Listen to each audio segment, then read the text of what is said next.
Okay, hi everyone. It is May 1st, our advanced class, Zoom class, I guess our third one, fourth one? I can't keep track anymore. Fourth, we're getting a number of people with four fingers up. Great. And we are missing Amy, who's going to be a little bit late, and we're missing Arena, who should be here any minute. So tonight, we have another one of our special modules. Jade Barkley is joining us from Sydney, Australia. She is known to me as she is known to a few other people in the class through our relationship with NLP Marin. Jade is a therapist and a graduate student and all sorts of other things she can cover in just a minute, with a high level of expertise and a really creative kind of hit on trauma and attachment stuff, both in what we might call from the sort of conventional psychology angle, which is useful to kind of know that language and that world a bit, to be able to interface with them and to be able to make use of the particular set of insights and research and knowledge that comes through that, through those fields.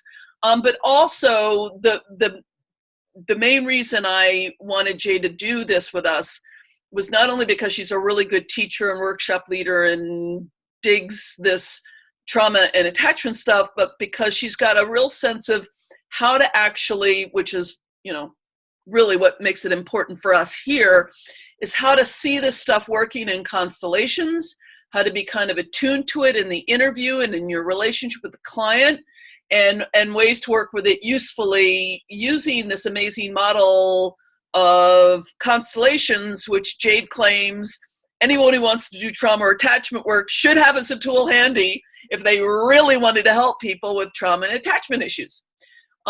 So Jade and I have done some chatting, and you all came out of last weekend with Folker, where more or less I left things in Folker's hands, and every once in a while I would sort of offer up a reflection or a point of view, but mostly want to put you, like I did last weekend, into Jade's hands. And tonight, I think we're going to do a fair bit of theory just to get ourselves sort of in context, but she's also going to take us through some practice and get a little sense of what you're all interested in, etc., etc. So I'm unmuting you, Jade. I'm going to turn it over to you. Okay. Hello. Lovely to see some fresh faces as well as you guys that I've met before. Now, Leslie, we talked about a little bit of a story. Did you want me to share that briefly today or save that for Saturday? I think this story would be grand. Okay. And I don't know if it would help you as teacher to just hear their voices and where they are for a second or something like that. That would be really, really wonderful. So, yeah, it would be great. I can see your names, but it would be wonderful to hear why you're taking this course in like 5 words or less, the short version, and what it is in particular about trauma or attachment that you're curious about, if you have any curiosity there at all. If we can start with that, and then I can launch in. So who would like to go first? And hi, Arena, you can take a second to catch up. I can go. This is Peter. Hi. It's nice to see you. Hi. I'm taking this training to ultimately to help people heal. That's my 5 words or less. And my interest in trauma and attachment so much. Attachment specifically, kind of how we can work with attachment, and maybe even some specific constellation work designed on helping people to find that secure attachment. And as far as trauma, I think that's such a big category. How to take care of the human, especially the client, and just sort of how to work and hold it, so that we're not re-traumatizing, but we're actually allowing things to heal and move. Okay. Yeah. Thank you. You're welcome. You had a really beautiful question months and months ago when Leslie first brought me into this space, and it was about how can we put secure attachment onto someone's menu so that it's something that they have access to if they haven't had access to it before. So we'll be playing with that over the weekend, but I love that question. Yeah, me too. Cool. Who's next? I'll go. I'm Christina. Hi. Let's see. Why constellations? It's just an amazing format, and I feel like embodied work is just sticks with me and is more meaningful to me more quickly. So constellations has spoken to me in that way. Attachment seems pretty core to not only healing, but constellations specifically, since we're talking about families. And so I like Peter's question a lot as well, and would like to keep exploring that. Great. Thanks, Christina. Who's next?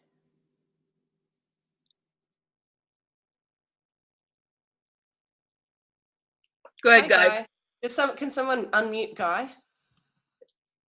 There we go. We can hear you now. Yeah. No, I was waiting. I mean, I could unmute myself. I was just waiting. Yeah. So hi, Jade. Hi, Guy. Yeah. So I'm in this class because okay, 5 words on this. Constellations are cool. I And I want to learn more about them. And Leslie is an awesome teacher. I know I went over 5 words, but I can't. Yeah, so that's it for why I'm here. And really, I have no clue as to how constellations might be applied to either attachment theory or trauma. So I'm just like, I don't know. You tell me. That's what I'll be interested to learn. Perfect. Thank you. Yep. Excellent. Who? I'll go. Jean V. Is that right? Yeah. I'm in this class because I feel like I needed more grounding in how this is an effective and the theory and the practice behind being more of a therapist. And I don't come from a therapy background, more of a creative expressive type. And then trauma and attachment, I hear and I know very much about them, really. So I'm looking for fundamental explanation. And I'm sure that the way it fits in with constellations will become clear pretty quickly.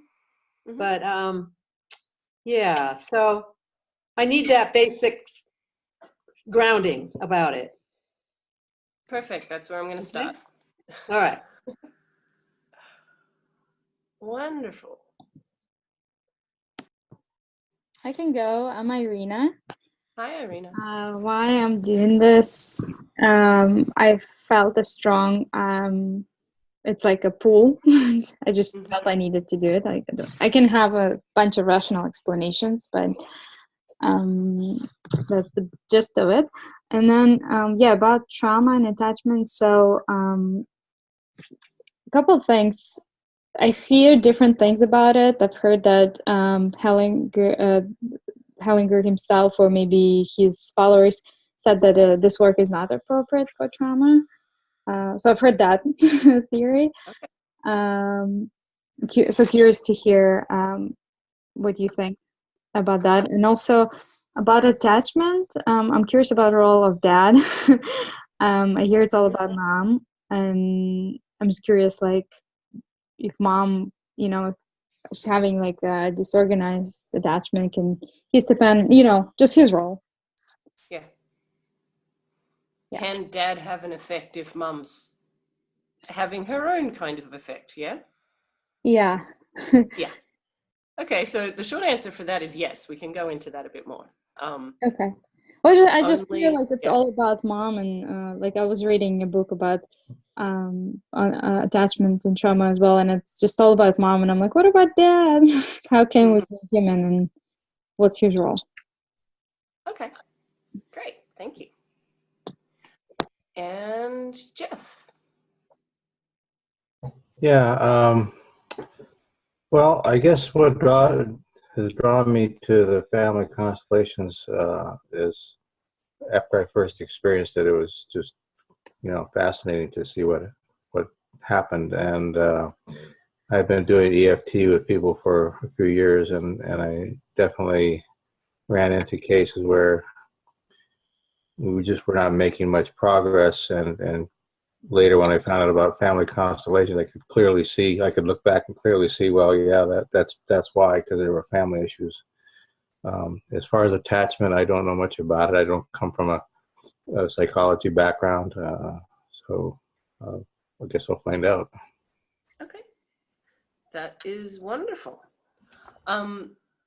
Cool. Well, thank you for sharing that, guys. And Jay, just for your knowledge, the psychologists and our therapists or counselors in the group are Christina and Arena and Amy, who's not with us, and who will presumably be joining us late.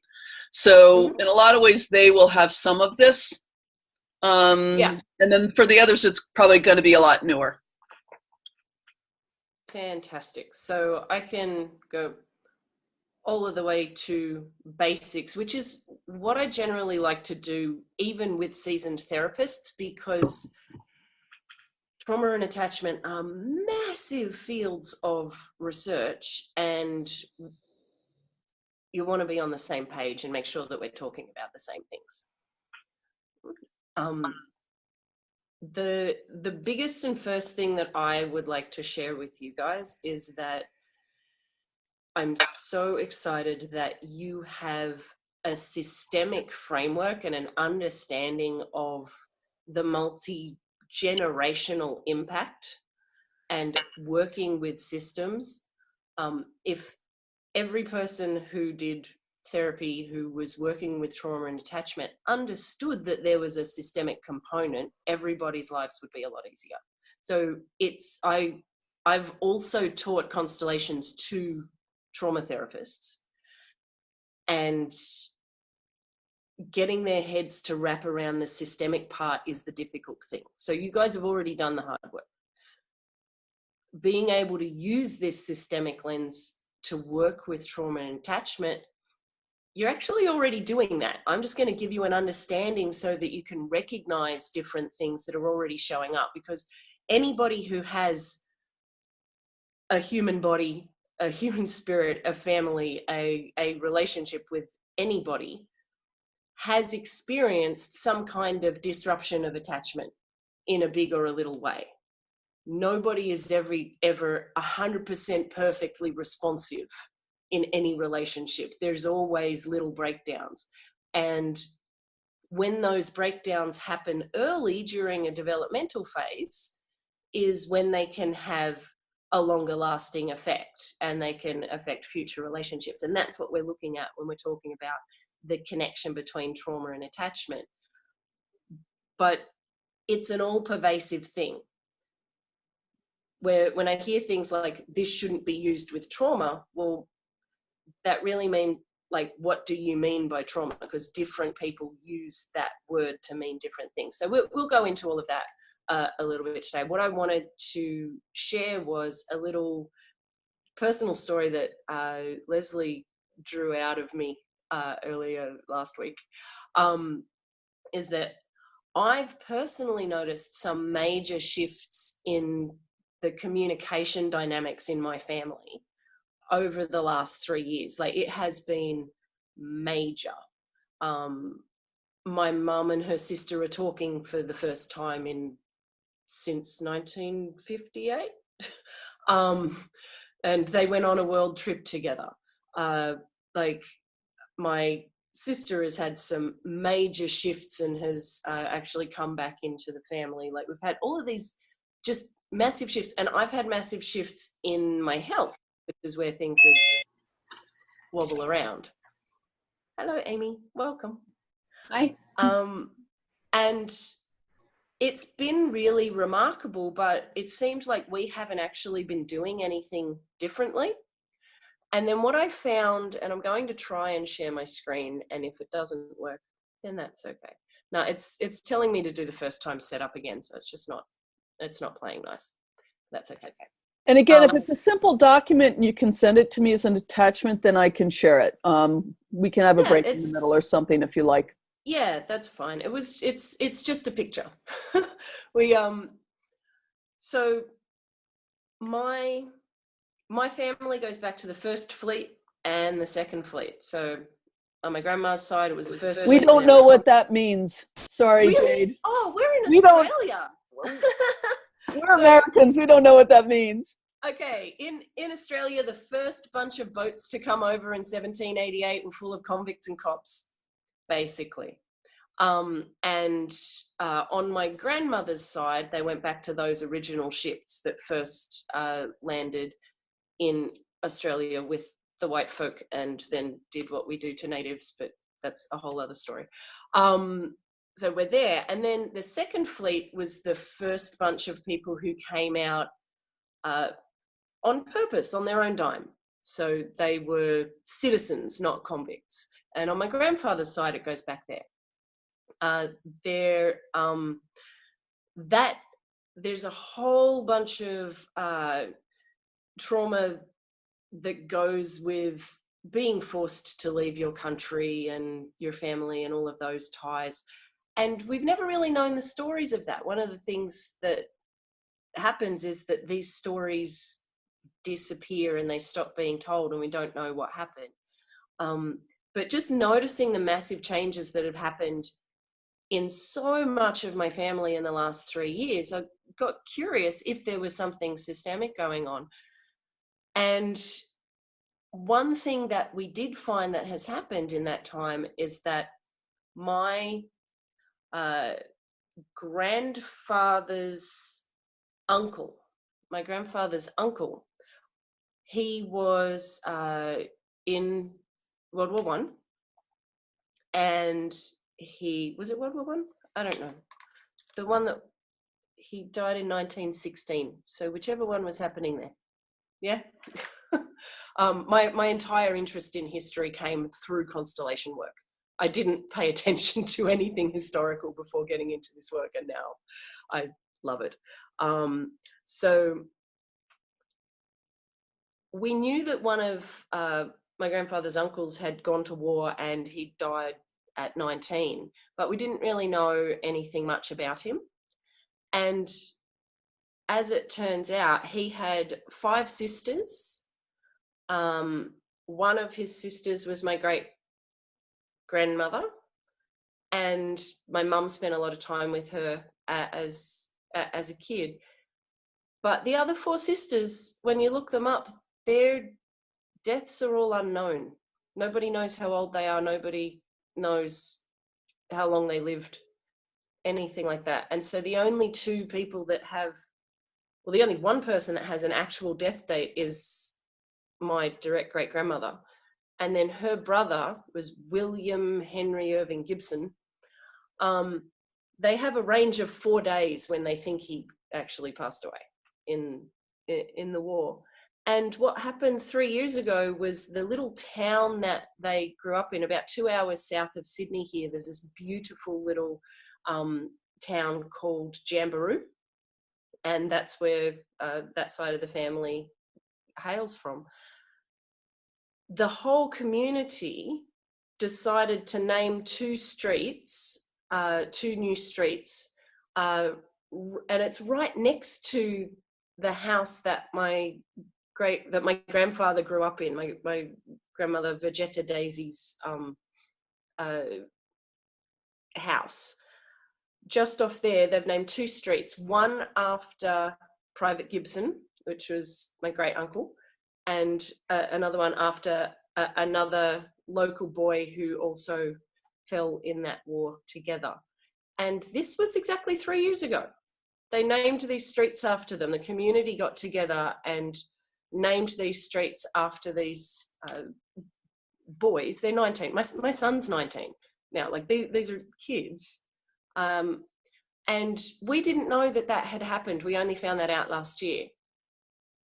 But it's like we felt the ripple effects of the community acknowledging this loss and acknowledging the unspoken trauma that comes from that, and actually just turning to face that as a community and do something to acknowledge it about it. And we've seen incredible ripple effects come through to all members of the family when we weren't part of it. The community down there did that. So the way that this understanding of generational stuff,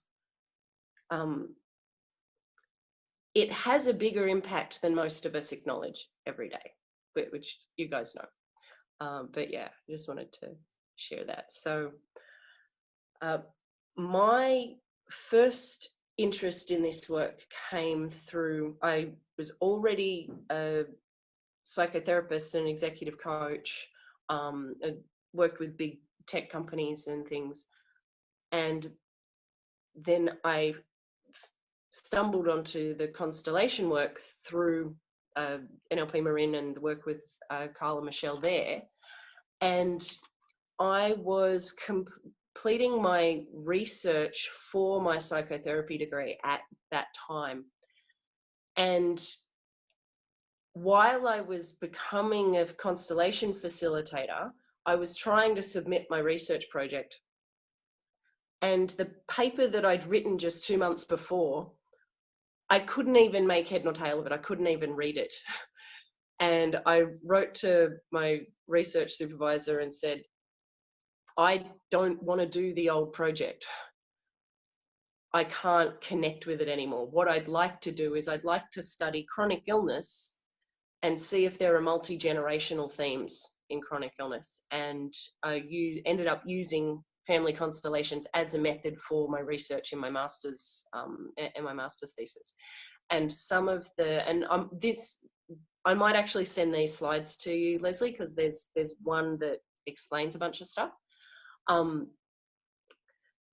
The thing that we found, when instead of looking at chronic illness, chronic fatigue, chronic pain, all those things in the individual body of the person, which is what the typical medical or psychological models do, is they just look at the person and zoom in further and further and further. We zoomed out and looked at what was going on in the family dynamics and what was going on in the previous generations, to say, are there any themes going on at that multi-generational level that are related to the same symptoms showing up in these people? And what we found in that was that there were multi-generational trauma themes, there were bonding themes, and there were somatic themes, somatic experiential embodied themes that were all showing up there. And the key that they all related to was the interrupted reaching out movement. So are you guys all familiar with the interrupted reaching out movement? I haven't talked in that language with people yet. I've been sort of storing all this up for you, Jade. They might have a rough, some of them might have a very specific notion of it and others might have a rough one, but I think a definition would be useful. Okay, great. So the interrupted reaching out is more of under the attachment umbrella. So I might rewind and just talk about trauma for 1 sec. And one thing that would be really cool is if you guys have any questions or comments or anything that comes up while we're talking, please feel free to unmute yourself and join in. I actually like that. I prefer it. Or if you want to just type a question or comment that comes up in the chat, that can work as well. Let's talk about trauma. So when first of all, the word trauma and traumatized and traumatizing is unfortunately being a little bit overused. It's being overused Psychologically, it's being overused in the mainstream. Like someone who gets stuck in traffic and they say, oh, I was traumatized. It's like, really?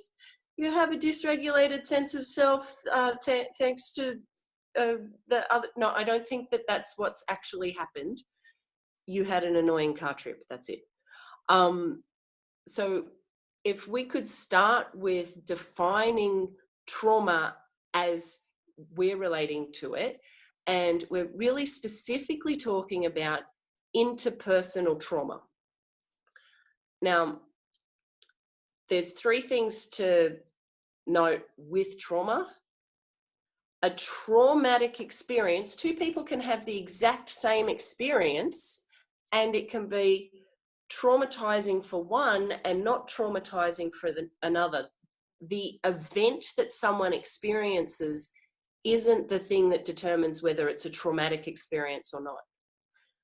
The way that they respond to that event is what defines it as traumatizing or not. So like 2 people can have the same intense athletic experience or the same intense deadline at work, and one of them thrives with that level of stress and the other one crumbles with that level of stress. Does that make sense? Trauma is like that. And even the label PTSD, post-traumatic stress response, PTSD disorder, but it's actually the post-traumatic stress response, having a disordered response after the experience of traumatic stress is what we're looking at here. And if for something to actually be a traumatic experience, it has to disrupt regulation. It disrupts our capacity to regulate our emotions. Yeah, interpersonal trauma, that's right. Disrupts our capacity to regulate emotions. It can disrupt our capacity to regulate memories, to regulate our relational dynamics, to regulate even physiologically. So getting stuck in a fight or flight response is a disruption of our capacity to regulate. Does that make sense? Yeah, that's cool. The second thing that it disrupts is it disrupts our capacity for attachment. So if you had a relational experience where you expressed yourself freely and you got massively ignored or disregarded or shut down in some way, or worse, there was a neglectful or abusive response to a genuine expression, that could hurt your ability to trust someone else in the future. That could hurt your ability to open up in that way in the future. Does that make sense? Yeah, I'm sorry I keep asking if that makes sense. I'm not used to complete silence. Well, I'm interested in, oh, just a minute. Yeah. When you're talking about attachment like that, and I always hear attachment is something that happens in earlier years. So, you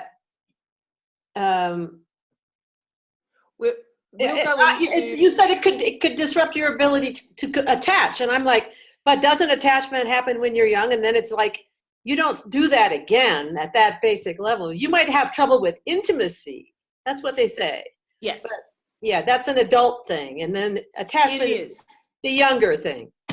It is. It's like the attachment style that is formed when you're young, when you're under 4 years old, sets up the blueprint for how you are in relationships. It sets up the blueprint for how you trust and how you respond and how you regulate emotionally when you're connecting with others. And in that early life, there are 4 styles of attachment, which we'll go into in just a sec.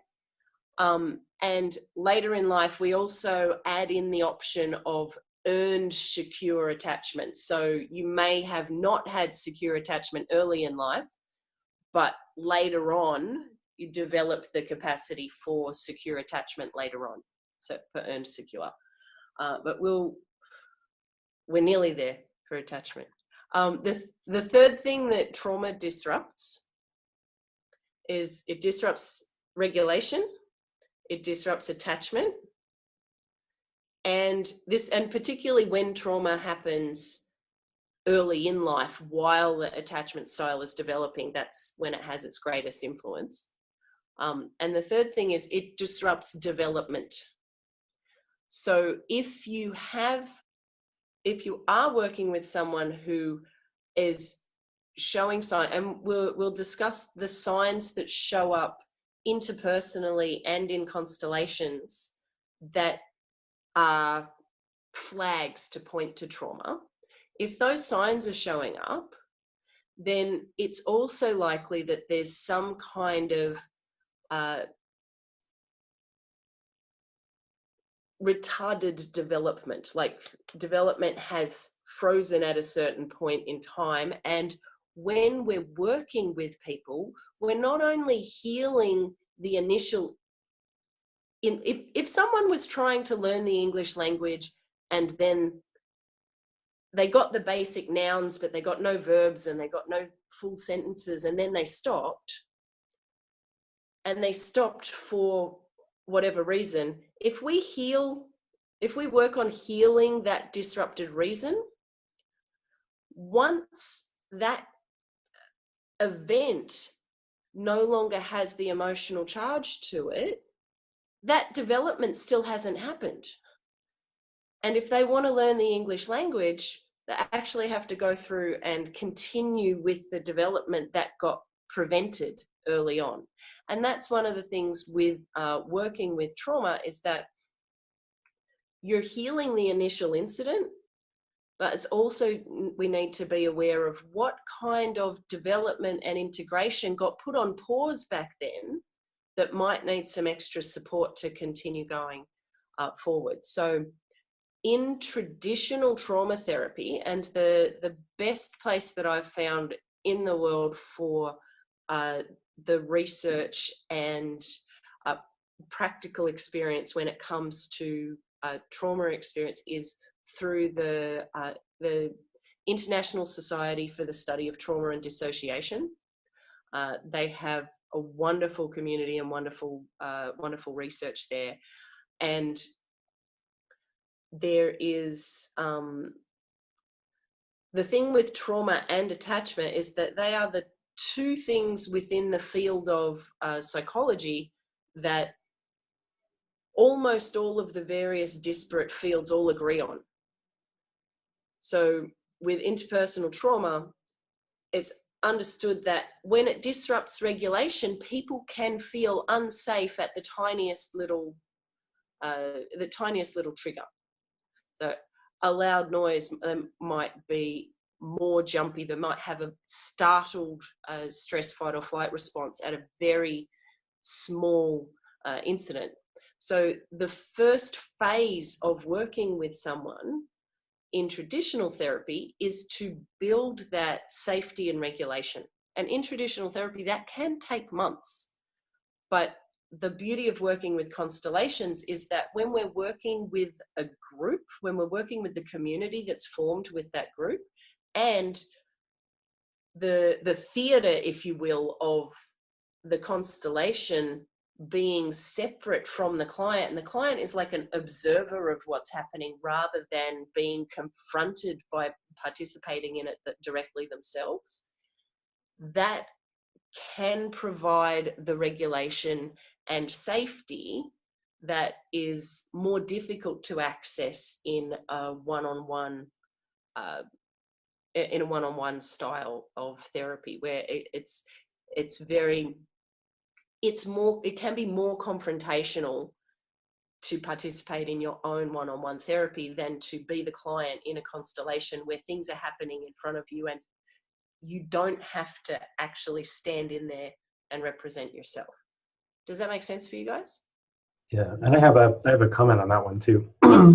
Just that, and I spoke with you, I think, after this happened, maybe not, where I had a constellation I did for someone, and they were watching, but they totally had significant trigger, fear responses. It didn't really tell me about it until after the constellation happened.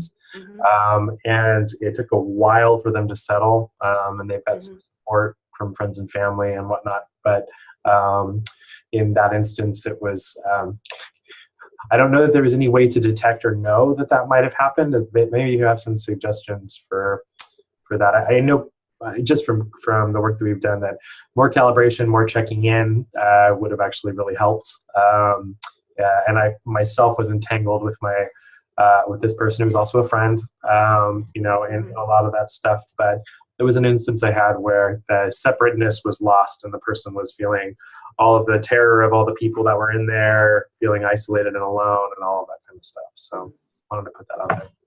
Yeah. Well, one of the things when we are working, and we'll go over this on the weekend, is when we're working with the client, the way that we conduct our interview is we're creating safety and we're also creating distance from the problem so that not quite to the point of a dissociation type distance, but that you really, the ability to hold your own emotions is something that needs to be developed. And it's developed in the terrible twos, that 2 to 4 year old age group, where the natural path of development is kids can be terrors at that age because they're learning to hold conflicting emotions in their experience at the same time. And that's really difficult for anybody to do, even when they do have solid, loving relationships and a stable home and things aren't crazy, dangerous, scary, and unknown every second of the day.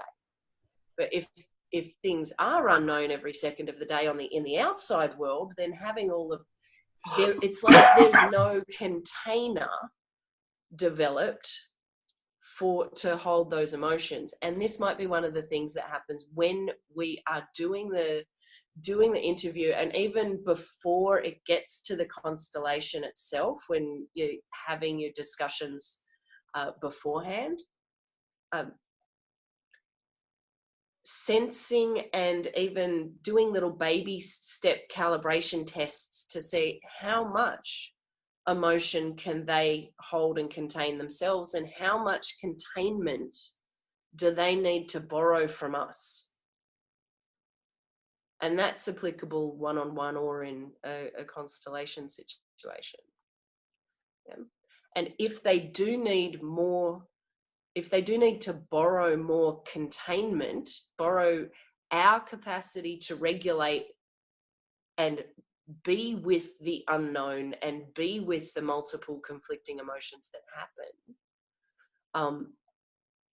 If they've got, I suppose, a porous container where the emotions come in and out very easily, then it might be wise to work on that porousness and work on their own container first before stepping in and doing the work on whatever the perceived trauma event might be. And in traditional therapy, they do have 3 phases. First, it is safety and regulation. And when we say regulation, containment of your own experience and healthy separation from the experience of others so that you're not as enmeshed in it. That comes first. You don't want to go back and look at a specific traumatic incident when you don't have the capacity right now to hold and contain today's emotions and experiences. You don't want to go back to the big, bad, dark one that started it all until you've got you're a little bit more solid today. And I would probably suggest working with someone about their own regulation and capacity to hold their own emotional experience, and actually be in relationship to the unknown without instantly melting down, first. And I call it safe stress. You want to be able to handle safe stress before you take a look at the big, bad, unsafe stress that started it all. Jade, that totally makes sense. I'm very curious how one does that. I mean, as I think about it and I listen to you, it occurs to me that maybe that's one thing that traditional therapy is really good at. You know, that kind of ongoing, close,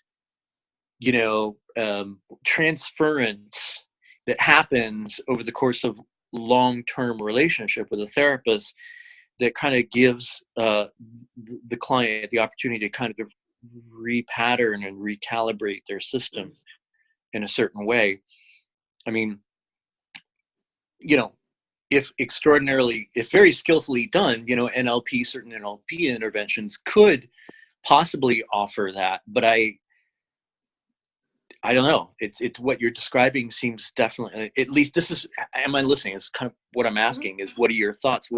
How would you best go about doing that? Do you think? The relationship provides the scaffolding. It's like the clients that we're working with are saplings that are blowing in the breeze, and some of them are completely derooted and flying about. And the relationship with the therapist, regardless of the modality that they use, provides the scaffolding. And it's like seeing somebody else respond to the thing that has freaked them out so much with love and curiosity opens the door for them to respond to their own experience with love and curiosity. Even I've had things like, one of the things that I do quite a bit of is I help grad students write their papers without having panic attacks, or even with having panic attacks. And the amount of shame and panic and overwhelm and freaking out and just general trauma that surfaces when someone tries to write a paper is quite astounding. And when I express genuine outrage at how poorly written a question is, that's incredibly validating for the other person. It's like, oh, there's not something wrong with me. This is a poorly written question. They don't freak out about themselves when they've got the scaffolding of somebody else to actually hold an emotional response without judging that emotional response is wrong. What are you giggling at, Guy? I'm just giggling, like, so you're saying the most helpful thing is just like, yeah, what a sack of shit question. I mean, like, your professor's bollocks, just, such a healing intervention. Sometimes, if validation is something that's completely missing from their system and from their world right now, yeah, it can be. So the bullet points for the trauma thing is safety and regulation first. Yes, rapport. Safety and regulation first, so that you can hold the experience, and that even if they can't hold the whole thing themselves, that they know that they can hold more of the unknown with you and with the Constellation group, if appropriate, than they can on their own. That you're not throwing them in the deep end without testing and supporting their capacity to regulate first. So safety and regulation first, and then working with the actual trauma event, which is usually what we end up finding in constellations. And then knowing that after that, there's likely to be an integration and further development piece of work to work with. So when the trauma is resolved, whatever parts of development got put on pause and didn't get, and that might be relational development, that might be their relationship with their own desires. It might be specifically attachment, like they they never learned to attach healthily. So now they're not scared of attaching healthily, but they still never learned how. So there needs to be some practice, some training wheels, development and integration work moving on after that. So those are the 3 phases of working with trauma specifically. So Jade, I had a question there, but so I had a perception from what you're saying that the constellation sometimes are safer because there's group, and so it'd be like a safer container. Because I was thinking the opposite, because with the therapist you have that relationship, maybe ongoing, and so like traditionally we taught like, yeah, first work on like safety and resourcing clients, and then touch on trauma after a couple of months, basically. But in constellations, it's like right away. Well, not really, because we are still assessing whether or not they can handle it, right? But say if we are. So I guess what I'm asking is like, what's safer? But as I'm asking, I think it is on a case-by-case basis, because if their original trauma happened in a dyad with just 2 people, then one-on-one therapy might be the least safe thing in the world for them. Right. Triggering. Yeah. Right. There's some beautiful research coming out recently, and there's some more of it being published later this year, that highlights the role of a witness in a trauma situation. And it's almost like the witness's response, like let's look specifically at sexual assault trauma within a family when kids are young, right? Now, hopefully don't have to deal with too many of these, but the research now is showing that the response of the witness, so if the child says, hey, this is happening, the response of the witness to that is almost more important in the child's development than the acts of the perpetrator. Right? So if the witness that they tell believes them and listens to them and acts on them, then they have a positive trajectory. If the witness sides with the perpetrator or pretends it doesn't happen or says, don't be silly, or eat your vegetables, or whatever it may be, then that, and this is where jokingly saying, wow, that's a really overwhelmingly written question. You're really taking that role of the witness. So in the essay case, the perpetrator is the professor who wrote the question. The offense is the poorly written question, and the witness is me. And instead of saying, hey, why don't you understand this? I say, yes, your feelings of overwhelm are completely valid. This is poorly written. You know, and that's one of the things in constellations is we don't have just one witness. We have a whole community, a large or small community of witnesses. So different responses and different exposure to different emotional and interpersonal dynamics happens in a constellation that doesn't happen in one-on-one. Yeah, but yeah, the short answer to your question is it's always a case-by-case basis, and that's where calibrating and noticing what is actually distressing this person and what is making them breathe a sigh of relief, and noticing when does their system calm down and when does their system tense up, and then working with that to bring more calm and less tense. Yeah. So this is a teeny tiny little introduction to trauma, specifically interpersonal trauma and early life trauma, and that leads into attachment. Can I ask a question? Do you have we may already have this, but do you have did you already give us recommended reading or resources specifically around trauma? Yeah, I have two of my favorite books, which I've shared with Leslie, and I think Okay, so maybe shared with you. One of them comes out at the end of June. right. So I was lucky enough to get the manuscript early for that one. It's called Wisdom, Attachment, and Love in Trauma Therapy. It is one of the only things that I've seen from a traditional trauma therapist that actually brings the embodied experience in. It has the understanding of, like there's this beautiful section on how your own attachment style as a therapist or as a healer, what the pros and cons are for working with other people.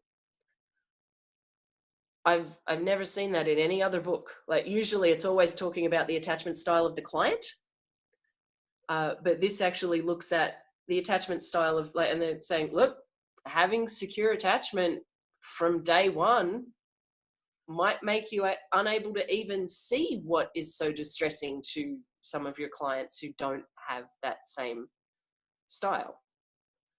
You know, and it says some of the pros and cons. It also goes into really good work with an understanding of both Eastern and Western works. Wisdom, attachment, yes, attack, mend. That's pretty much it. Yeah, there's an attack and we mend it.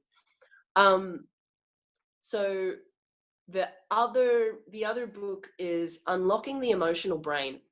The reason that I recommend that book is because it really looks at the minute to minute, second to second dynamics and how, we were talking about safe stress before, and an attachment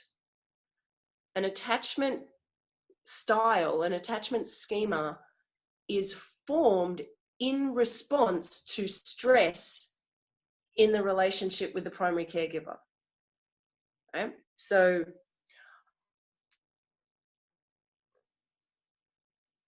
we'll go into full-on attachment stuff now. So the whole thing with attachment styles is when children are very, very young, even before they can speak, but different parts of your attachment style develop as you get more and more mobility, and you start to learn that you and your mother are not the same thing.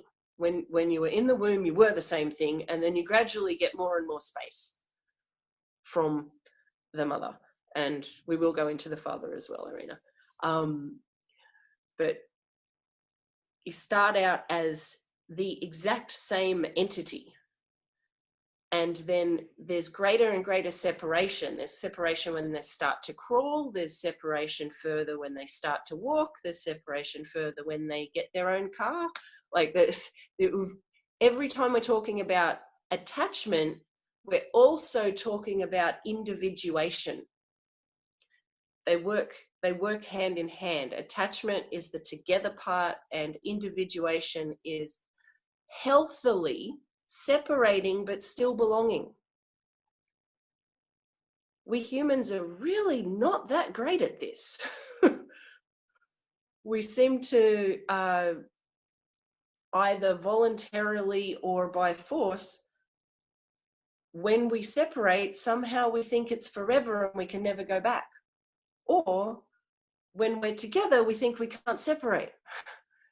And healthy, secure attachment is knowing that we can go out individually and explore in the world and still have a sense of home and belonging to return to, and draw strength from that sense of home and belonging to go explore again. And this dynamic of home and explore is really what the foundation of an attachment style is about. So a little bit of a story about how attachment styles were discovered, just so you've got an understanding. And this is way more complicated than it needs to be.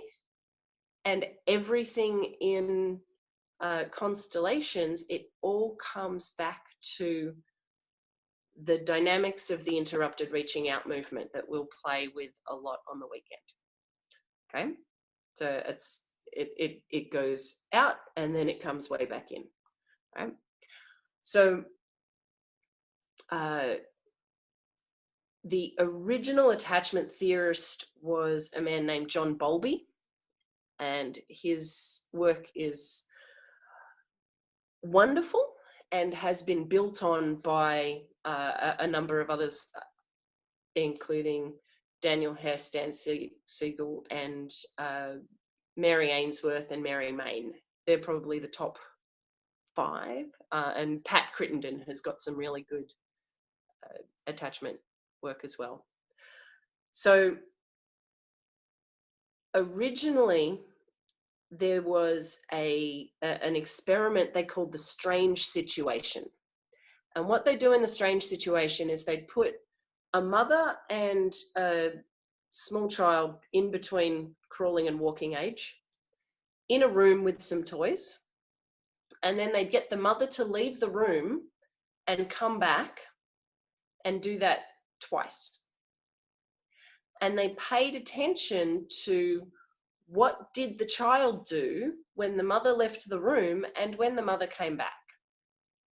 And they found initially that there were 3 different things that the child did. And the fully healthy, secure, what they ended up calling securely attached or secure attachment style, is the child would protest when the mother left the room. They would cry, they would crawl to the door. They wouldn't be inconsolable, but they didn't like it, and they expressed the fact that they didn't want the mum to go away. Right? So protest is healthy. Protesting the absence of an attachment figure is healthy. Then when the mother came back, the securely attached child would crawl towards the mother and spend a little bit of time there, be easily consoled, and then once they were comfortable that the mother was actually going to stay there, they'd go back and play with the toys and maybe show them to her or play with them on their own. But they protested when she left, they moved towards her when she came back, but they didn't have to stay with her, they could still explore in the world. So the mother was the sense of home in that home and explore dynamic we were talking about. Yeah. 2 other styles showed up. One was they would protest the mother's absence and be completely inconsolable and wouldn't pay attention to the toys, wouldn't do anything, was just obsessed with the door that the mother just went out. And then when the mother came back, they'd go towards them, but they could not be consoled. Right? Now they ended up calling this insecure anxious attachment. And it's like they didn't even know that anything else existed in the room. The mother was gone, there was a big void in their life, and that's it. And even when she came back, they could still feel her absence more than her presence. The other style that they noticed, the kid didn't care when the mother left the room and almost actively moved away from her when she came back. They'd give her the stink eye and the cold shoulder. And it's like they deliberately just look at the toys so that they make no contact with the mother when they came back. And they ended up calling this one insecure avoidant. It's also called preoccupied. Now, these are in pre-verbal infants, but you notice the connection with constellations is, did they move towards or did they move away? Yeah. So this is a very spatial dynamic, and it is about the relationship and the space. Are we moving towards or are we moving away? And are we moving towards in a way that can actually settle and release and then be able to be free to move again? Or are we moving towards in a way that is stuck? The thing that comes to mind for me is when someone in a constellation is stuck looking at the ground. They're looking at the void. They're looking at something that's not there, and they're completely unable to connect with what is there. That's an anxious attachment to that usually no longer living person in their system. And they're unable to connect with the people that are in their system because they're still focused on the one that's not. Yeah. But equally, you're going to leave me? Fine. I don't care. I will just move away from you first before you can move away from me. Like, that is the way that they're responding to the absence of the mother. Now, with those styles, I won't go into disorganized yet, but disorganized is where the role of the dad comes in, Irina. So we had secure attachment. We can move towards or away. We can feel that security, and we can still explore in the world, and we can do both. Yeah. Insecure, anxious is, we don't even know about the world. We just know that the absence, the void that's left, and just moving towards that, but in a way where we never actually take it in. And insecure avoidant is, we learn to turn our back and be completely independent and do everything on our own. Inappropriate bigness comes to mind. Have you guys touched on that yet? Yeah.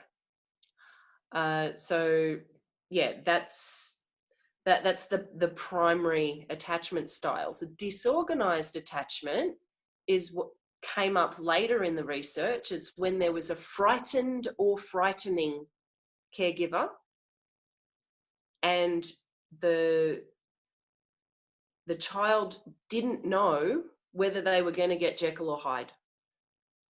And so they ended up, you get inappropriate bigness there as well. You'd end up having the child finishing the parents' sentences for them, and the child being very parentified in that role. And what they found was that if they had one, and one of the keys is, if the parent is frightened or frightening, they don't have to just be frightening to the child. If the parent themselves is frightened or absent or obsessed with a loss and grief that is unresolved in themselves, and usually it was actually unresolved grief in the parent that made them unavailable for the child.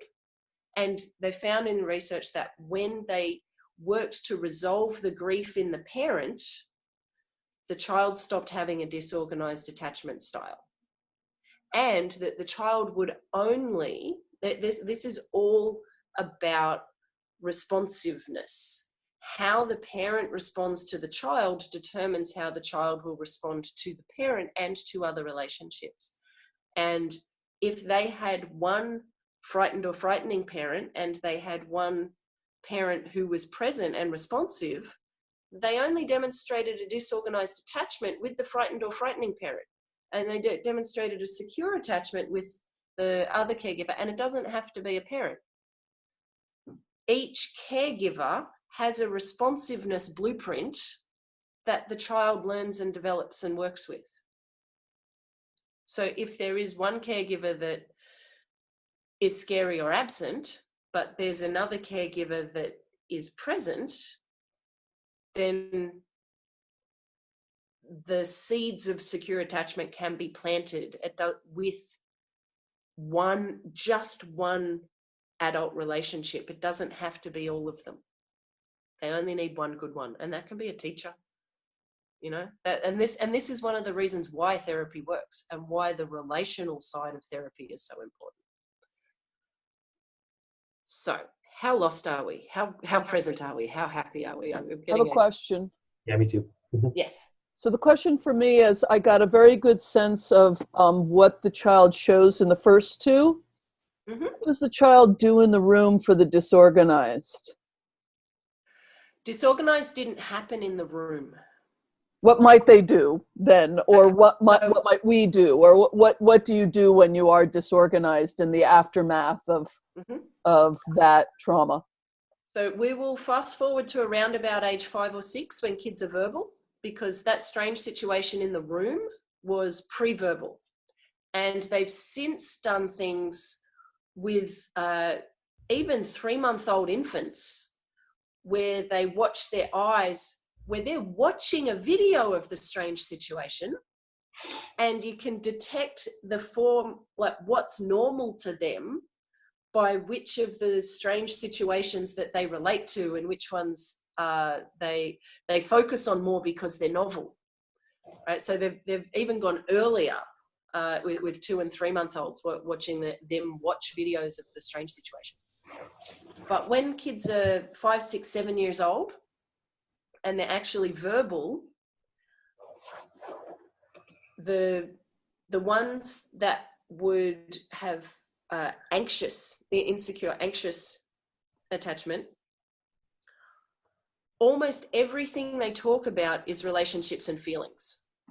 Everything. And if every conversation was split into 2 buckets of words, relationships and feelings, or objects and activities, the anxious, inconsolable ones would only talk about one. Would only talk about the relationships and feelings. And the insecure avoidant, which I'll do everything on my own, I will turn my back on you because you turn yours on me, will almost exclusively talk about objects and activities and never speak of relationships and feelings. Healthy, secure attachment will talk roughly evenly about both. Okay? With disorganized, that's when you're getting into the realm of borderline and dissociation and being very scattered. And how it shows up in conversation is starting multiple sentences and not finishing them, and going off on tangents and not finishing any single thing that they start. That's if they're talking on their own. What they notice with the children is that when they were with their caregiver, the mother, usually the mother in these situations, they'd be the one that was not finishing their sentences and starting something and going off on tangents, and the child would actually look more like a caregiver to their mother and be saying, we need to go to that appointment and we need to finish this, and the child would be finishing the sentences of the adult when they were together, but then when they were not with the adult, they themselves would be scattered. Does that help? So what's the movement? Like if you look at, secure attachments are crawling towards, but then they can go back. Anxious goes towards, and consolable sort of doesn't move away, gets stuck, and the avoidant moves away and stays away. How might the disorganized show up? Do we have a sense of that? So the best work on disorganized attachment was from Mary Main and Daniel Hesse, Hesse. And they worked exclusively on disorganized attachment. And what they found is that disorganized attached children, they are often the children of traumatic abuse or neglect. Mm-hmm. Even if it's not visible and intentional, that's the effect. And their movement is not as easy to define, but it's like they are on edge and hesitant, and when they don't know if they're going to get Jekyll or Hyde, they're really paying attention to which one is it, and there's a hypervigilance. And even though they might seem cool as a cucumber on the outside, their cortisol levels are spiked through the roof all the time because they are on edge and vigilant on the inside while not making that visible on the outside. So let's say theoretically, hypothetically, we have a disorganized attachment style facilitator working with a disorganized attachment style client. That's fun. Yeah, they'd feel really comfortable in each other. Hey, I can just imagine both like walking on eggshells around each other, but not realizing that there's no one throwing eggshells. This was the situation, yeah, basically. Right. Yeah. But, walking on eggshells is the disorganized.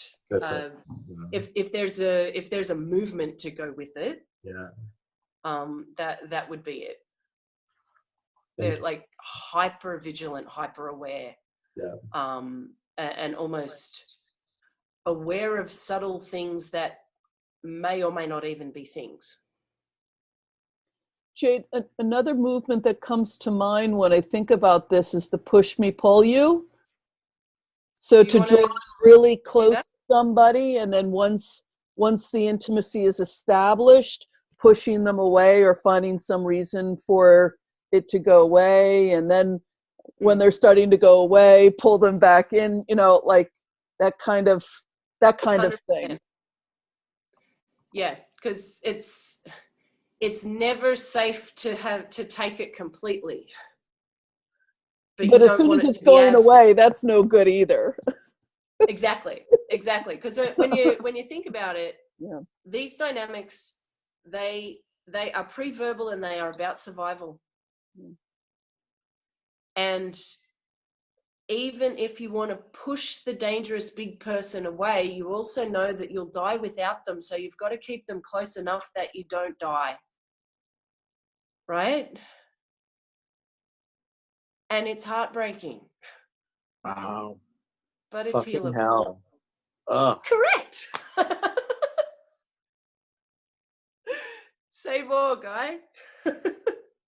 Well, I mean, you just get the fucking no win double bind of that situation, and and the fact that there is no good escape. You know what it comes to mind is is I don't know if you remember, and I'll just describe it.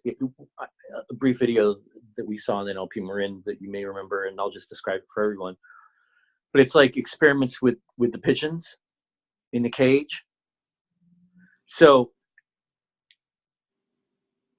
they would put birds in a cage, and in one set of birds, they would electrify the outside of the cage.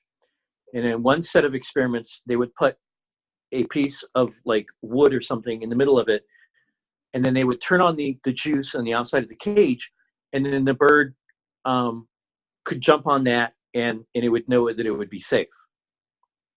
Right? Predictable.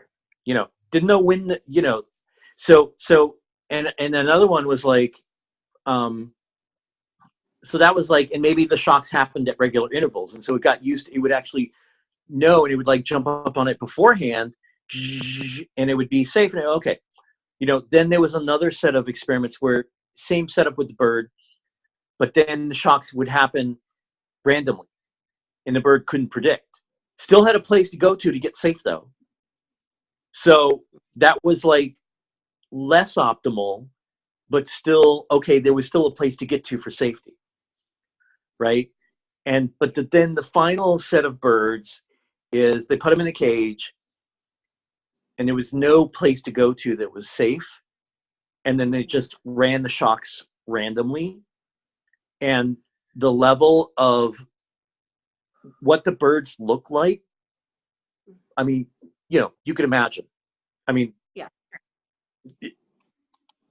So the birds don't do so good then. No. No. The unpredictable shocks is what disorganized attachment is all about. And it's yeah. And that is attachment trauma. Yeah. Right? It's not just one attachment disruption, that is attachment trauma. Right. Right? So, how are so it's like, I mean, it, and again, not to bring in more frames, but it's just like, really having a crazy, dangerous parent. Yes. Who is unpredictable. But this is the key thing. Frightening, crazy, dangerous, or frightened. a frightened or grieving parent Yeah, is yeah, yeah. just as unpredictable as a crazy, dangerous one. Wow. And you never know what you're going to get. And that's the one that usually goes under the radar, is when, oh no, my childhood was fine. But like I know in my family personally, all the women were grieving the loss of a sister that they never spoke about her death for 38 years. Right? And they were all grieving, and they all went and married addicts and alcoholics because that was easier than talking about the death of their sister. Whoa. Right? And these Fucking people hell. find each other and their patterns match. But anyone want to do a little exercise? Yeah? I was thinking that, tell me what you think of this. I was thinking we could go into pairs for it's a very, very short exercise. Now, have you guys been representing blind? Yeah, they can all do that.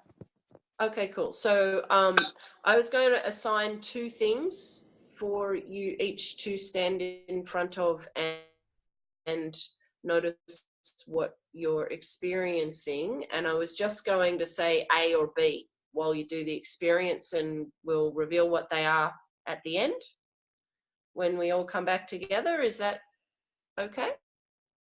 Does everyone know what she means? Like when you go off into pairs, what you're going to I can't tell do? if you're frozen. Oop. Am I? Sorry. Oh, there we go. We're back. Okay, so yeah, I'd like you to go into pairs, and for each pair, and I'd written up slides for this and everything. For each pair, that you're going to have 1 card or 1 crystal or whatever you use as a thing to stand in front of. And one thing is A, and the other thing is B. And I'd like you to just stand facing A and share with your partner what it is that you notice and what it is you're experiencing when you stand facing A. And then have your partner stand and face A and share what they experience. And then do the same thing for B. Have something else to represent B and stand and face that. And share with your partner what you experience when you're facing B, and then we'll come back together and reveal what they both are and see what it is. How does that sound to everyone? I got a question. Yes, ma'am. Are you representing yourself facing a representative called A, or are you representing A? You're representing yourself. Okay. Facing a representation called A. Yes. Excellent. Which is not the other person, it's an object. Yeah. You can make it the other person if you like.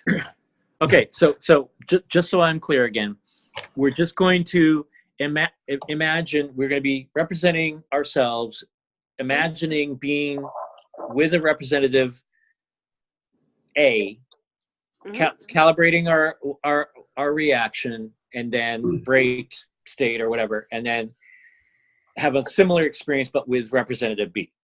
Yeah, so I like to do it with Post-it notes. So I'll do a little Post-it note A and stick it on the wall and face it like Leslie's got right there.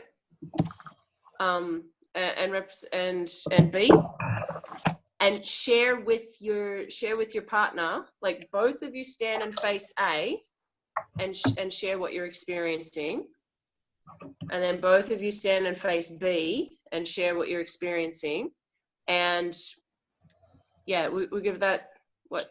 6 minutes? Okay. 3 minutes for A, 3 minutes for B? Okay. And we don't know what A and B are. Not until after the exercise. We'll pull the curtain back afterwards. Okay. Goodness. Well, this will be truly magical. That's the I'll plan. split you all up into groups. Jade, does it make sense for me to join one of the pairs? Yeah, go for it. Because we've got an odd group of people. And then you'll sit Yeah, just and leave me enjoy out of it. yourself for a second, and then I will end everybody. So That sounds mighty threatening. Yeah. Okay. You'll end the groups and bring everyone back together. in 6 minutes is what you want. So I have 7:21. So theoretically, we're going to come back at about 7:27 ish. Yeah. Okay. I will set 2 on breakout rooms. Okay. I need to do it manually. Create. So breakout. 3 minutes each. 3 minutes each, basically. Yes. Okay. So basically a minute and a half for A. Oh no. A minute and a half for A. Minute and a half for B. Switch. Yeah. Well, both face A, and talk about what you're each experiencing for 3 minutes with A. Okay. And Okay. then both face B and talk about what you're experiencing for 3 minutes with B. Excellent. Thank you. Cool. Hey, it's going to start to happen.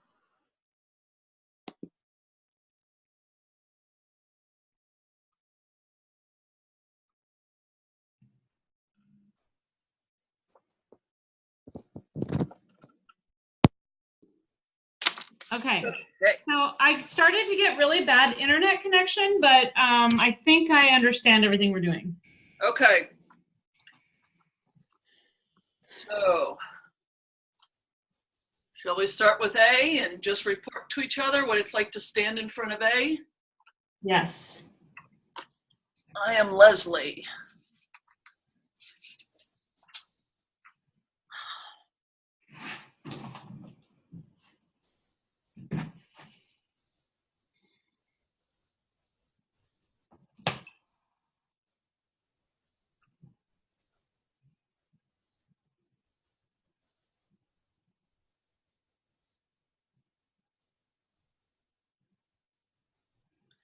What are you noticing?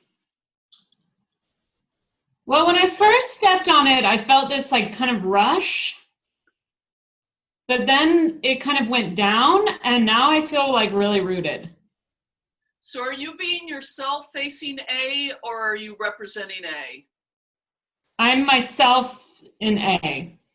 Facing A. So A is a different person or thing. Okay. So you want to be yourself facing this representation called A. You don't want to be stepped into A. Okay, maybe I missed that bit. It got a little garbly. That might not have come through. We were making sure we were clarifying that. So reset. It's you facing this person or thing called A. And what it's like to be with it.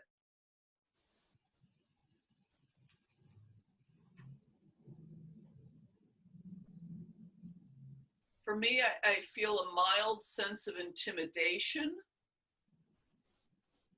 a mild sense of fear. Not big, but noticeable.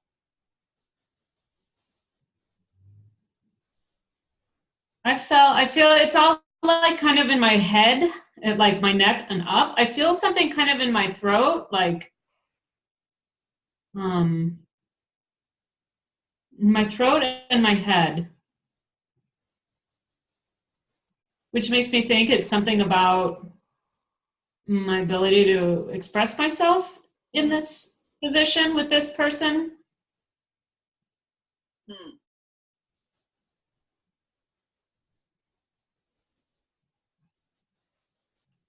Maybe some nervousness, almost like a little lump.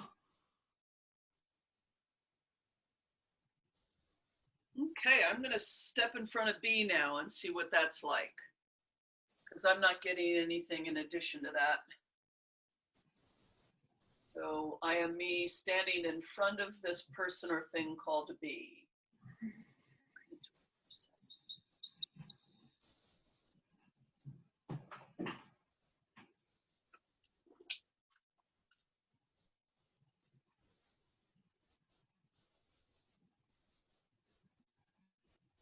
I feel calmer here.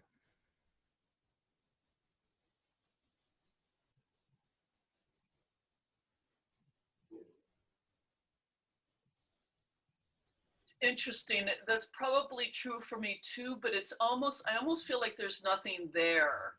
So I feel like I'm almost like a little collapsed, or there's nothing there to support me, or to, like, if there was a person in front of me who I couldn't feel, or something.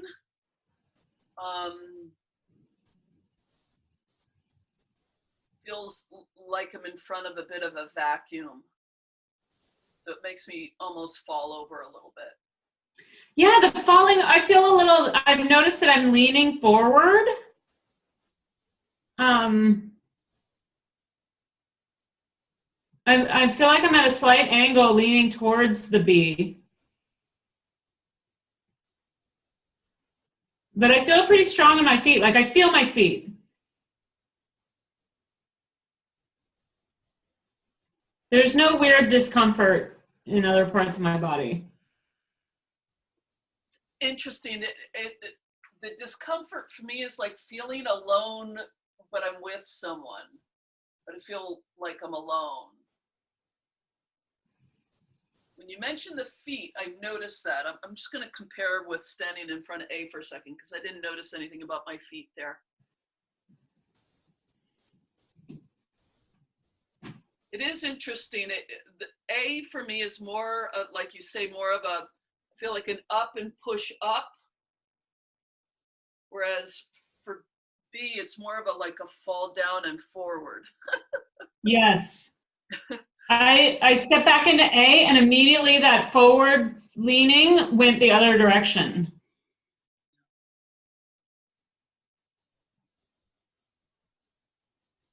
Fascinating. Okay, by her timing, I'm supposed to end the groups. Okay, thanks for sharing.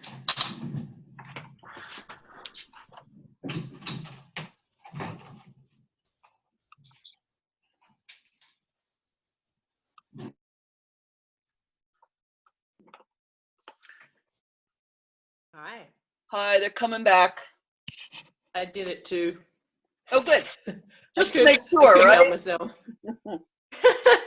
I'm like, whoa, okay, I need to work on that too. Christina and I are the same. Okay. Or at least similar. You're both Slightly wonderfully different. unique. But we did have congruent experiences, I would put it. Okay. Yeah. Okay, cool. Hello. It's taken my gallery view away. Oh no, there it is. Wonderful. They'll be all forced out of it in about, there we go. They're starting to get forced out of the groups now.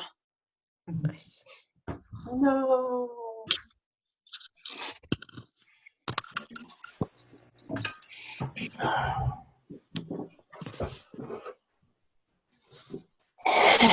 Okay. So, what went on for who wants to share what went on for everyone for A? I did it too, by the way. I couldn't help it. It was very interesting.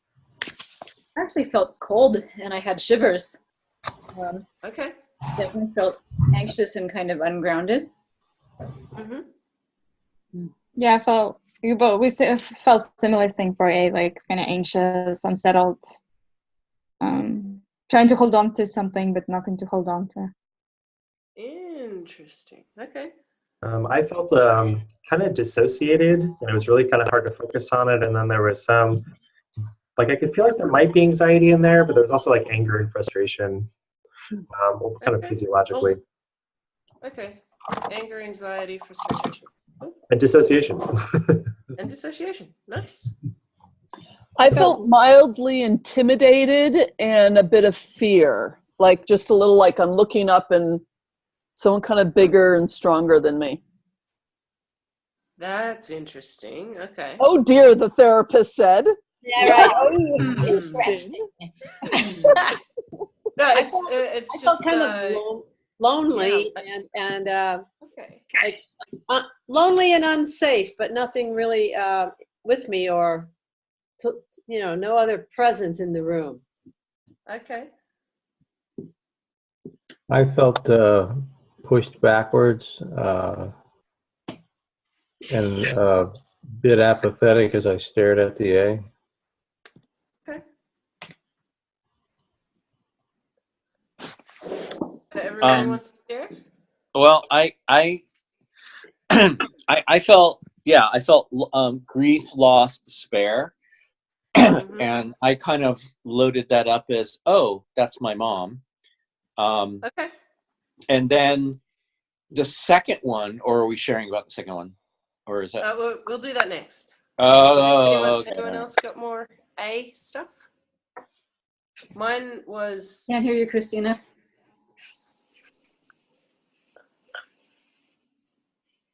Can you hear me now? Yes. Oh, it was the headphones. Sorry to interrupt you. I just somehow was disconnected, which actually fits perfectly with what I was going to say, because when I stood in front of A, I felt a lump in my throat, and I wondered if I wasn't able to express myself in front of this person. Ooh, that's perfect. And then I couldn't be heard on this call. Wow.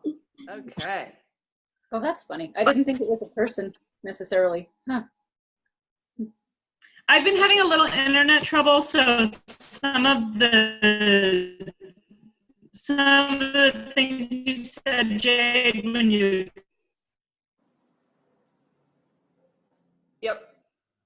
explained it was a bit garbly for me. So yeah, you are garbled. Apologies.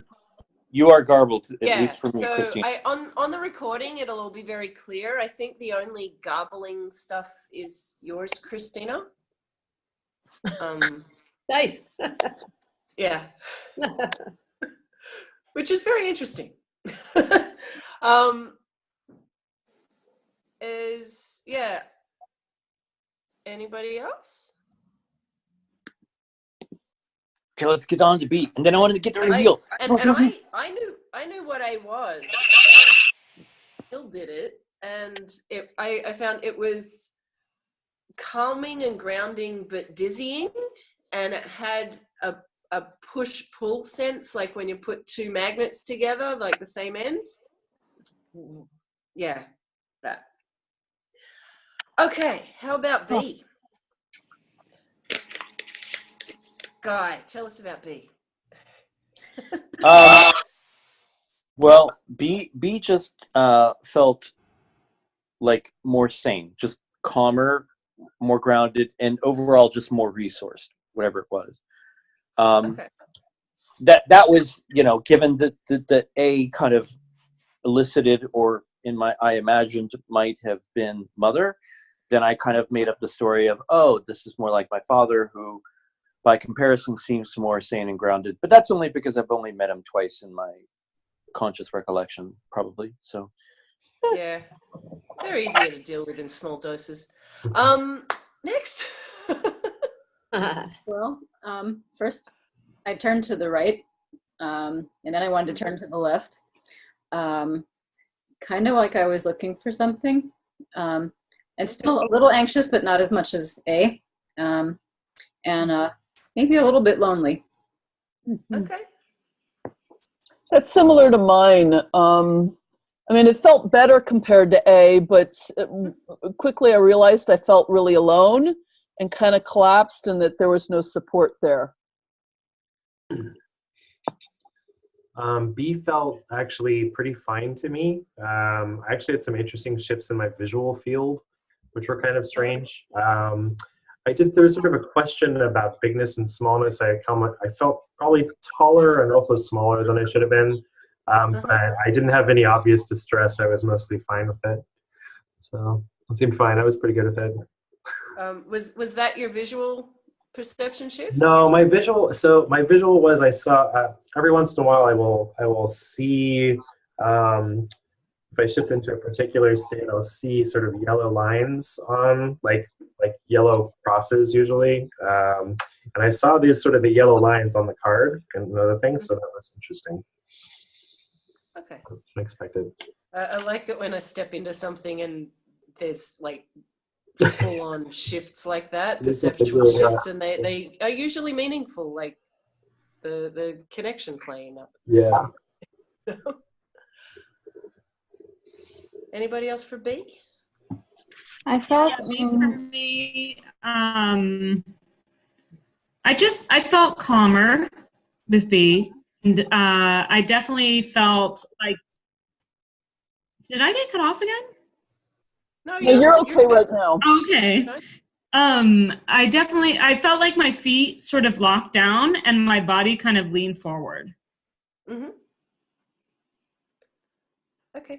And I felt a bit sadness. There's something in my belly that was pulling me down. It was kind of like a heaviness in my belly. Yeah, like sad. Okay.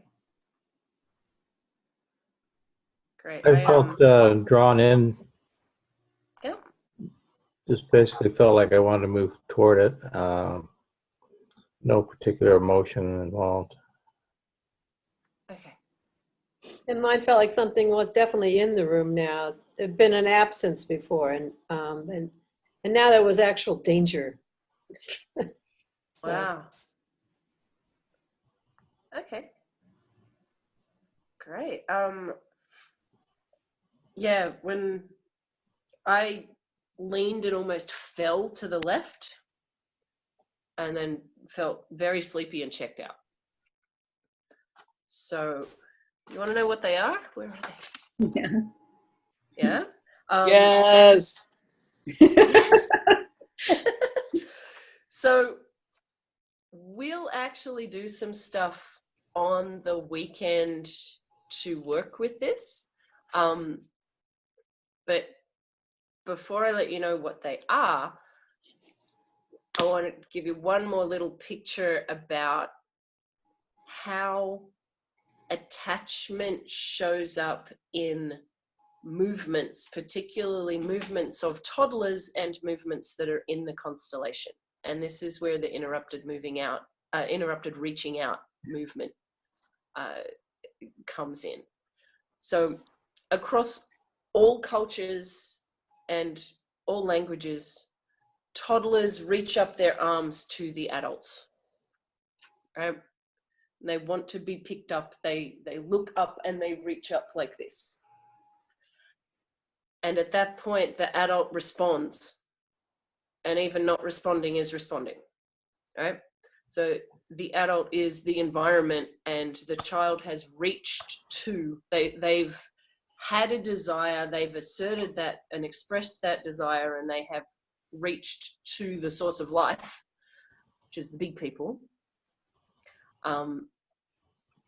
And they either get picked up, or they get ignored, or they get pushed away, or they ideally you reach and you get picked up. And it's funny, like seeing a toddler being held, they can almost steer their adult as though it's a as though it's a car. They just, you want to go in this direction, and they just take you there. Like it's like they're riding a horse and they just turn them. That is when they have a responsive adult. They reach and they lean and they steer, and their adult takes them around to where they want and responds. But that's not always the response that they get. And the first few times that they reach and there's no response, it hurts, but they still try again. And kids going, "Mom, mom, mom, mom, mom, mom," like over and over and over again, and reaching. There is this persistence in children that is amazing. And it also can be extinguished. And that's when they stop reaching, and you'll actually see people hold themselves. mm-hmm. And it's when they reached and were not responded to enough times that inner movement to reach turns into this. It turns into an attempt to self-soothe, and they just don't reach. And if you're not reaching to the big people in your life, you're not reaching to life itself anymore. And that bit is heartbreaking. And that is the bit that translates to constellations, because it's a physical movement that we can work with. And often when you work with the grief or the loss or whatever the previous generation was stuck focusing on so that they couldn't respond to the reaching infant. When you resolve that, the next piece is to actually restore that reach from the child to the previous generation. Yeah? You reach, and then you can actually reach to that support and lean on that support. Yeah? So that's the majority of the things that we'll be working with on the weekend. And with that in mind, A is the unknown. I can't tell if is that mirror for you or is it just mirror for me? No, we can see it. It Okay. reads. I've discovered in Zoom it's arbitrary. Some of you will see it backwards and some of you will see it forwards. I've discovered Zoom can be weird in this regard. Whoa. I know. I really remember when we were doing the constellations and from one. Oh, yeah. It was crazy. So anyway, the unknown. Okay, so that was A. And because when you are reaching, when a child is reaching, you are reaching to the unknown. You don't know what the response is going to be. And the relationship that you develop in that reaching and responding moment becomes the blueprint for the relationship you have with the unknown in the future. And anytime someone comes to you and they have a goal that they're trying to achieve, or they have a pattern that they're trying to break, or whatever, this is what is behind it, their relationship with the unknown. Even just standing in a representation, in a role, in a constellation, you are stepping into the unknown in one way or another. So your own relationship with the unknown is really important. So we'll do a little bit of that on the weekend. Yeah. Does knowing that that's what that was, does that shift your understanding of what your embodied experience was? Standing across from A? Well, Yeah. anxiety makes sense to me. But are you saying that secure attachment means we not fear the unknown? I thought it's like a given thing. Being a human means you're afraid of unknown. No, well, being a human means you have a relationship with the unknown that is shaped by your experience with your family. I see. That relationship doesn't necessarily have to be fear. So when, Leslie, when you said it was big and looking up and a little bit intimidating and all that, that's why I said that was interesting, because it was almost directly relating to that toddler experience of reaching up to something bigger than you. Even with the spiritual experience, or having that experience of support from a system, you are literally reaching to something bigger than you and hoping that it's going to be there for you. And all these things come up. So B was my own desire to reach. Oh, crap.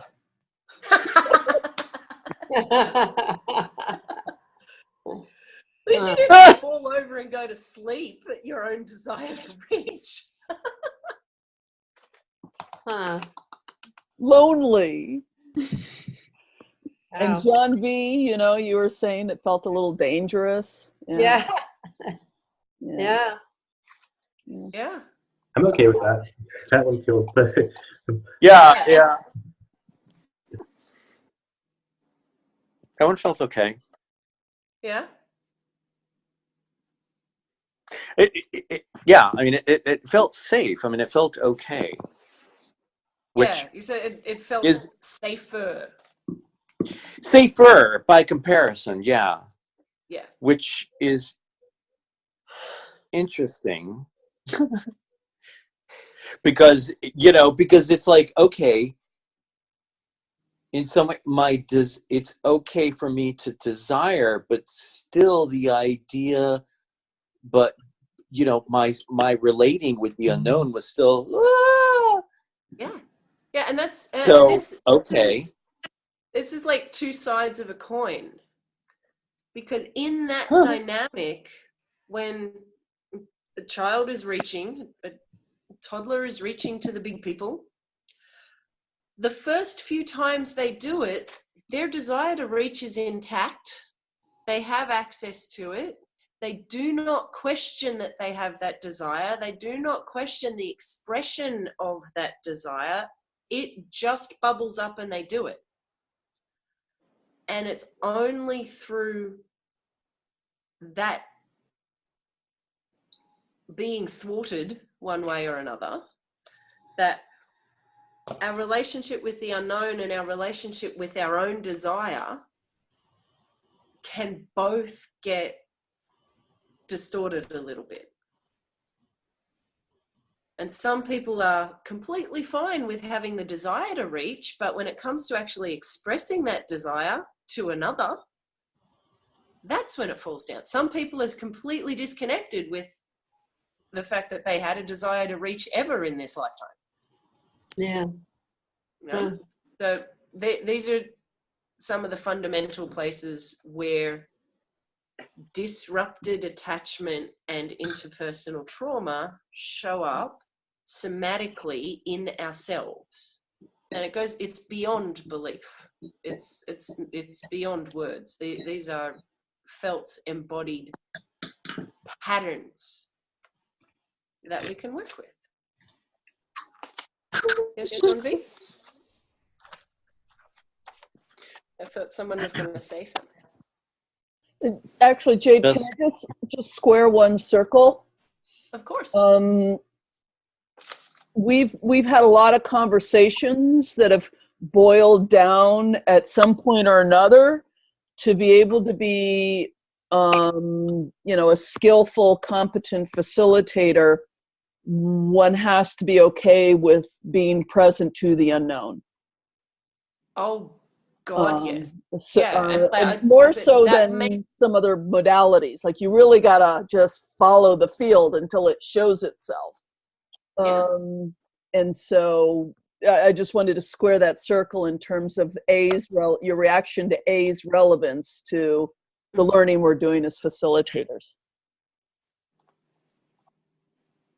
Yeah, I think as a facilitator, it's a little bit of a cheat code because you're stepping into somebody else's unknown rather than your own, which is a good place to practice your own, and it's a little bit less daunting. It's like stepping into somebody else's story. It's easier to be curious and supportive because it's not your life and death that's on the line that's bubbling up through your body. Ideally. Pardon? Unless you're really, unresourcefully merged. Indeed. As we all are from time to time. Wonderful. Well, yeah, we're very close to the end of today. I'm super curious about your questions, about what lands with you, about what you'd like more or less of, and if anything comes up in, I don't know, weird dreams or anything between now and the weekend, please make a note of it and bring it along, or if you've got any now. I'm just boggled at kind of how, constellations inherently just kind of like drop you off the deep end, but this little exercise here seemed like a particularly interesting Rorschach test, shall we say. Nice. Nice. Yeah, embodied learning is always useful, so I'm looking forward to doing.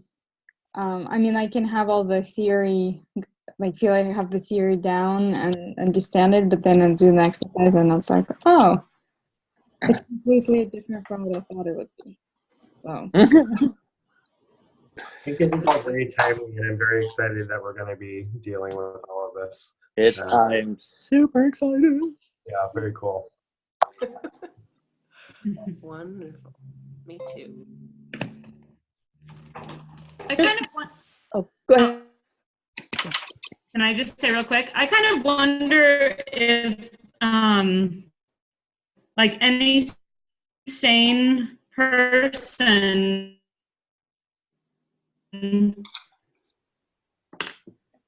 Oops. not coming through. We're not able to hear, Christina. It's you're just frozen. Do you want to type your question or type your comment, Christina? Because I just got the words any sane person and then all Yeah. the Yeah, sound right. away. No, there are none. And that's a unicorn. Do they exist? Internet to shut down around that one. Oh, You're okay. back, You're Christina. back now. Do you want to try my again? internet is terrible today. I don't know what's going on. Christina, Yeah. before you Well, it lets talk, you say that. would- What came I would after stop sane your- person? I would stop your video Okay, and then ask your question. stop video. Oh, okay, great.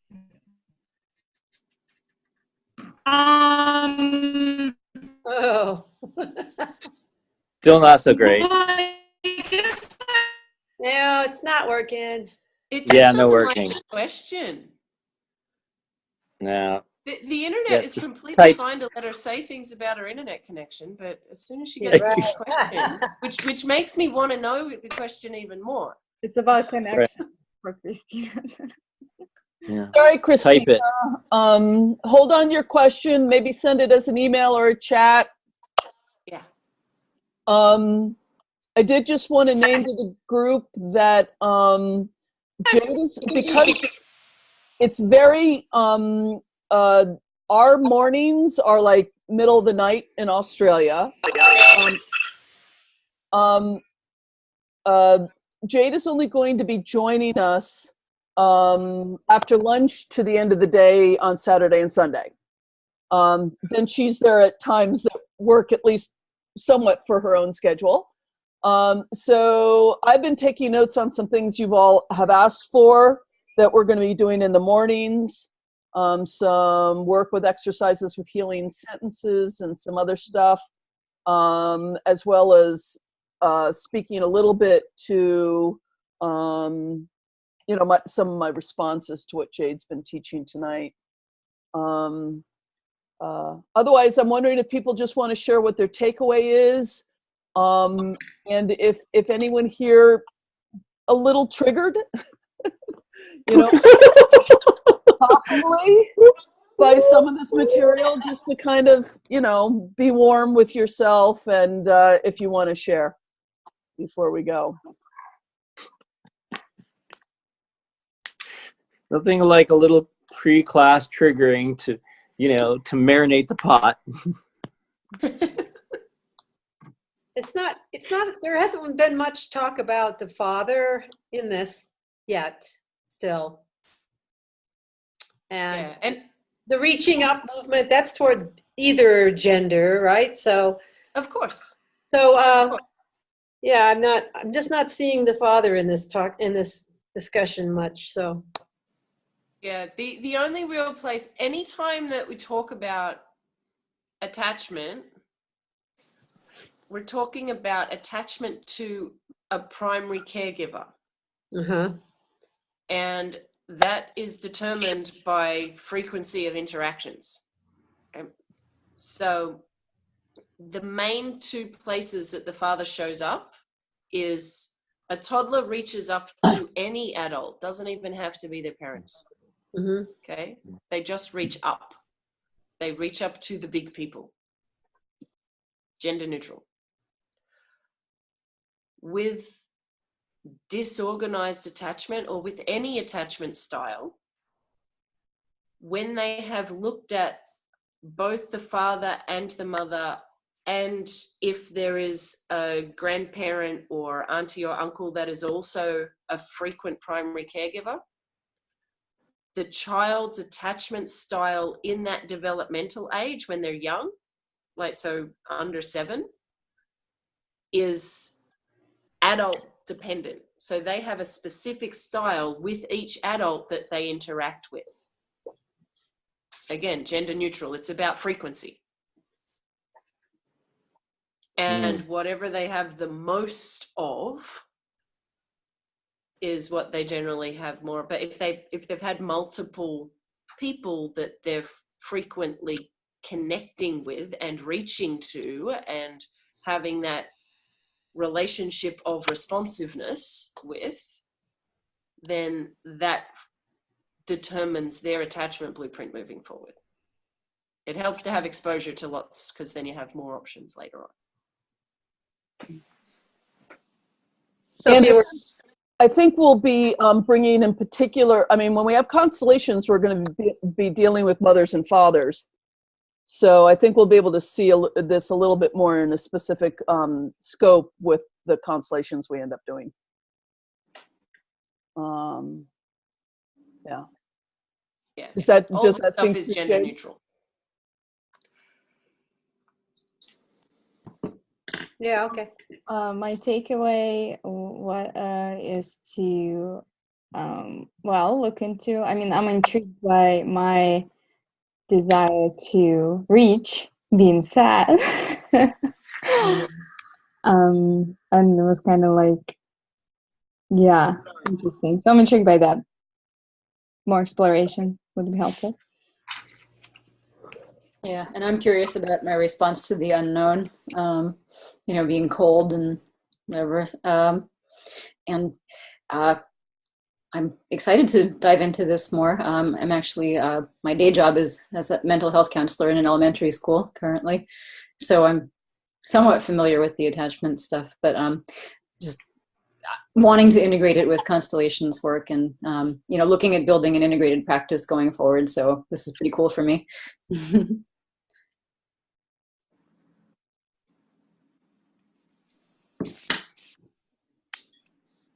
Takeaways? Just yay, and looking forward to more. I just wanted to say I really liked what you said about in constellations, when we're stuck looking at the ground at what's missing, and we kind of connect with what's there as sort of being related to anxious attachment. I thought that was amazing. That kind of helps frame that in a whole, just a slightly different perspective. So I'm really excited to see how these dynamics relate fundamentally to the movements we see in constellations.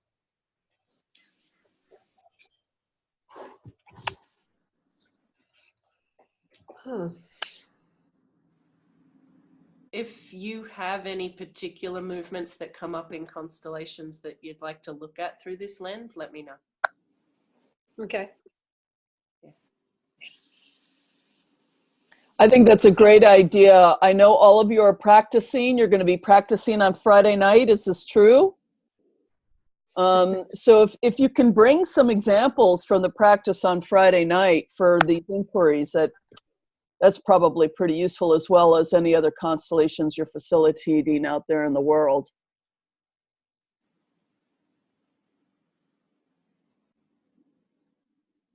Thank you guys for joining in. This was really fun. And I wanted to thank you and acknowledge you for diving into the unknown of a little blind exercise. Even though you didn't know it was about the unknown, you still dived in anyway, so keep that up. That's fun. Okay. Thank you. Thank you, Jade. Thank you, Jade. And I will see you guys on Saturday, right? Yes. Which is Australia Sunday. I know it's dawn my time. It'll be dawn for me. Yeah, you don't want me to come join you at 2 a.m. You're not going to get my best. Get my best after some breakfast.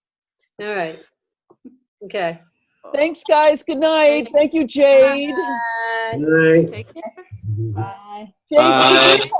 could you stay on for 1 second? Of course.